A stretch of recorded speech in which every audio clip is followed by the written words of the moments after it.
friends, we're going to be doing a cool razor cut. I borrowed my husband's razors, or what's it called, razors or clippers. Once again, I'll have the clippers linked down below if you guys want to know what exactly the brand of clippers is, because I get that question a lot.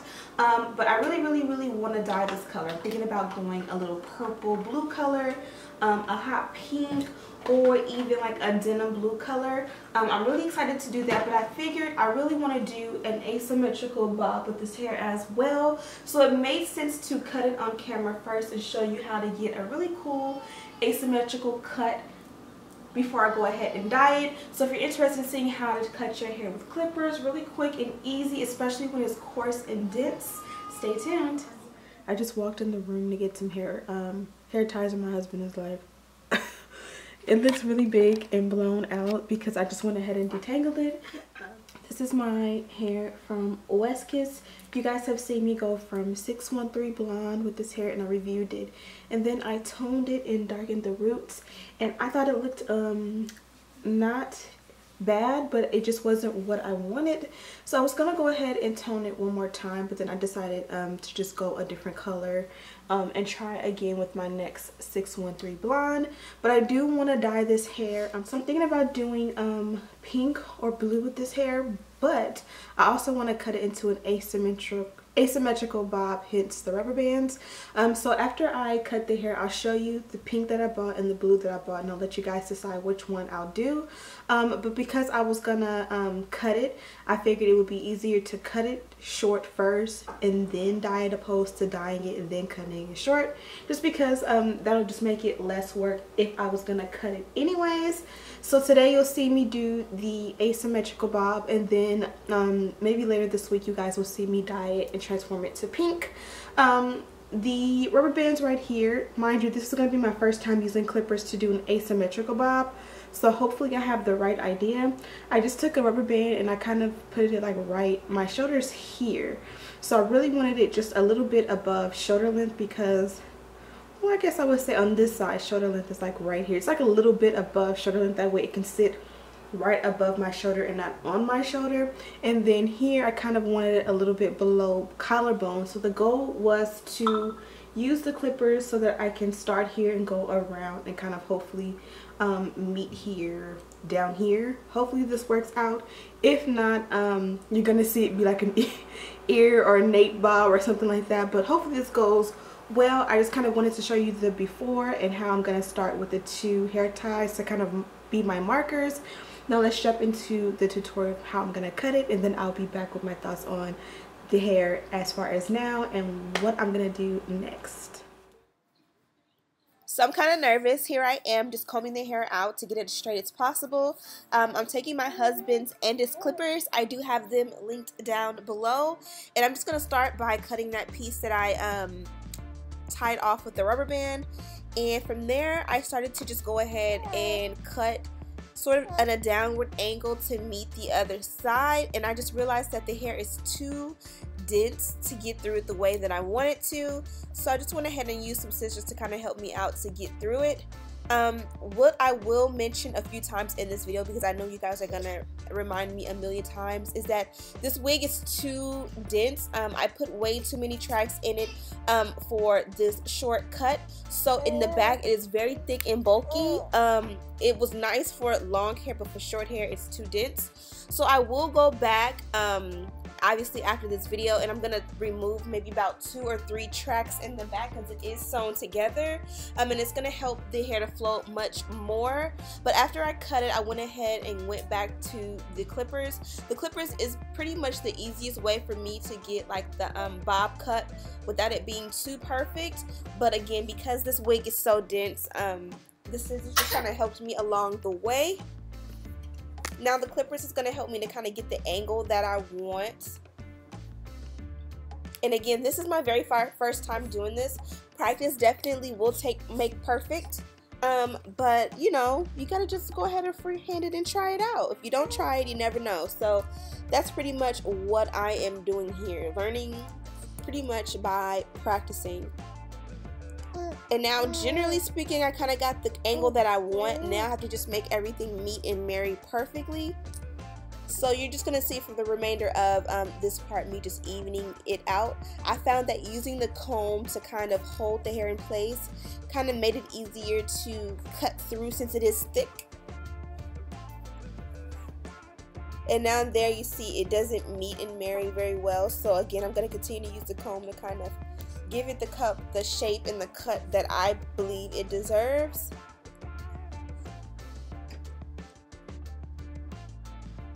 And trust me, I was very nervous because I'm like, this is going to come out a disaster. So, you know, if you don't like it, just go ahead and cut it across even and make it, you know, a one even bob. The asymmetrical was just an experiment because I thought it will look cute. You're going to see in the end I'm going to bump it and stuff like that.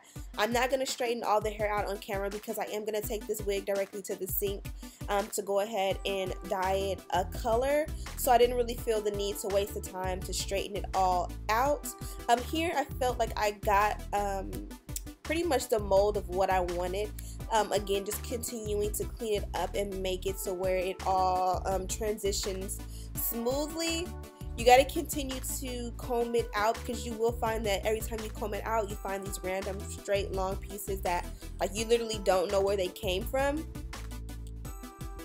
Now I'm using the scissors to help clean it up and pretty much going back and forth between the scissors and the clippers until I get the desired amount of the desired cut that I like.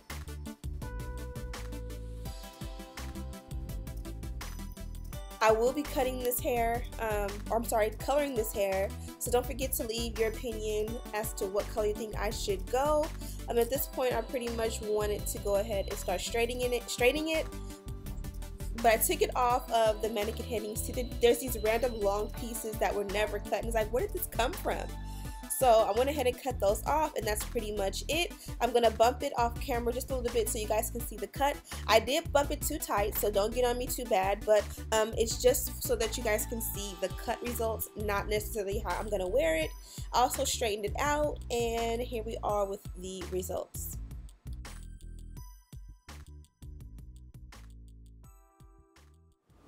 And that's pretty much it. I have it the exact length that I want it to be, where it's really tight here or really short here, like right above shoulder length, so that it's not dragging here, and then a little bit past shoulder length here. I kind of bumped it really tightly, but you guys get the picture. I just really wanted you guys to see, you know, what it will look like bumped, but I really don't want to put a lot of heat into it because I'm about to go ahead and dye it. I just kind of wanted you guys to get the idea of where I was going with this. Only issue with this is, you guys know this is my second time doing a clipper cut. The first time I did it, the hair was a little bit thinner. It was still thick and full and beautiful, but with this hair it's much thicker, and I just found, generally speaking, that when working with 613 blonde hair, it is very dense as far as like how much hair you get on the track. It's very full. So when you're working with 613 blonde hair, the amount of hair that you put on a wig, or like when you make a wig, if it's the same amount of hair that you would use, say for instance if you use like 2.5 bundles or 3 bundles in a frontal, when you use 3 bundles in a frontal with like a natural color hair versus 613 blonde hair, I feel like you get more hair, especially in the back. Like it's very thick and coarse. So I would say if you're making a wig or even a sew-in with 613 blonde, space it out a little bit more when you're sewing it in or hot gluing it, whatever you're doing, just because you might find that it might be a little bit more coarse. And that was my problem, or my biggest problem with making this back here, because I did put the tracks so close together. It is very full, and full is a good thing with any kind of wig, but when you're doing a bob, it's like when it gets a little bit full right here, it tends to look really thick and chunky. So I'm gonna have to take a razor and just go down and kind of like go downwards and just hold the hair downwards and kind of thin it out. That way this back here won't look as chunky.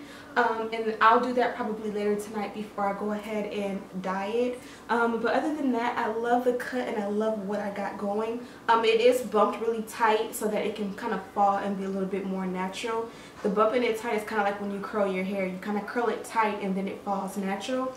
That's pretty much what I've done here. I don't necessarily want it to be this tight, but naturally if I wasn't about to wash and dye it and I wanted to wear like this kind of, I would just let it fall and kind of brush it out until it's, you guys know what I'm trying to say. I'll just brush it out and play with it, and eventually this tight bump would fall. I like it. I like the color. I'm not in love with the color as far as, you guys already know, I already had in my mind the color I was going for when I toned this hair, and I got a lot more of a silver than I did the kind of warm honey brown girl friendly color that I wanted. Nonetheless, I still like it. It does have movement and body. I found that because it was thicker, my scissors kind of helped me along the way, where I was able to kind of hold it where I needed to be and kind of take a lot of it off. But I definitely did not want it perfectly blunt across. I kind of wanted it to be, you know, guys know when you cut it blunt and then you kind of go back in and make it a little bit not frayed, but you just kind of don't want it to look too perfect. That's not what I was going for with this. I always prefer a choppy bob over a blunt bob, and that's what I got. Like, it's so full of body. The only product I put in it was a little bit of oil sheen before I started to straighten it out, and that's probably all I will use. So let me show you guys the two colors that I'm going to use. So as you guys can see, this is not even my whole collection of hair dye. There's way more hair dye in there, but I do this blue here. It's mint. It tells you on the sides like whatever level of blonde. So I would be starting with the lightest blonde, and it's gonna come out really intense. I really want to do this. I have 3 boxes of this, and this is the Garnier Nutrice. What's the color? Light Cool Denim. I think this will be beautiful in a denim color. I'm gonna do black for you guys on another day. So should I do the denim blue, which is this color, or should I do the hot pink? I have 2 of these. I probably will only need one with this shortcut, or I have these from Ion. I have 1 sky blue, and then I have 3 of the Tanzanite. So I'm thinking either Tanzanite, hot pink, or the denim blue. Comment below and let me know which one you guys think I should do, and after maybe about 48 hours, whichever, if there's only 1 comment or 3 comments, whatever color wins, is the one I'll choose. I do have some cinnamon as well, but I'm going to do this on dyeing some like dark natural color hair. Not this hair per se, because it'll be really nice on some dark color hair. So yeah, let me know what color you want to see.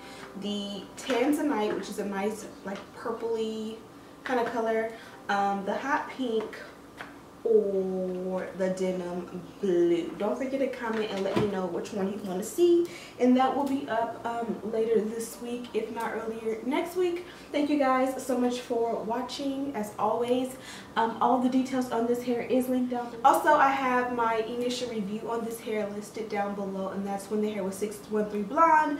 So if you're interested in seeing what I look like with straight 613 blonde, I have that video linked down below. Then you'll also have linked down below the video of how I got this color here. Thank you guys so much for watching. Don't forget to like this video and share with your friends. Also, don't forget to subscribe and hit that bell button. That way you'll never miss a video from me. And as always, I'll see you guys in the next one.